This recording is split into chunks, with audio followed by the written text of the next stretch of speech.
সারা বাংলাদেশে গ্রাম আদালত সক্রিয়করণ প্রকল্পটা চলমান।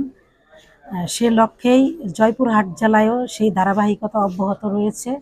সে আদলে পাঁচবিবি উপজেলায় প্রত্যেকটা ইউনিয়নে এই গ্রাম আদালতের কার্যক্রম সক্রিয়ভাবে চলমান রয়েছে।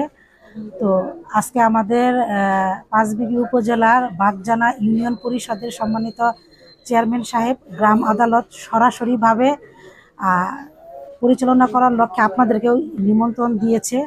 তো আমরা দেখলাম উনি একটা বিচারিক কার্যক্রম পরিচালনা করলেন। সেখানে বিচার প্রক্রিয়া শুরু করার জন্য যে কতগুলো ক্যাটাগরি করতে হয় প্রত্যেকটা কিন্তু উনি উপস্থাপন করেছেন। যেমন প্রথমে হয়েছে গিয়া ওনারা চেয়ারে বসলেন, বসার পরে বাদী বিবাদীকে শপথ গ্রহণ করে তারপরে উনি ওনার বিচারিক কার্যক্রম শুরু করলেন, যেটা আমরা আদালতে দেখে থাকি। আমরা কিন্তু আদালতে যে বিচারিক কার্যক্রমগুলো দেখে থাকি যেভাবে, ঠিক একই আদালতে এই গ্রাম আদালতটাও পরিচালনা নির্দেশনা রয়েছে।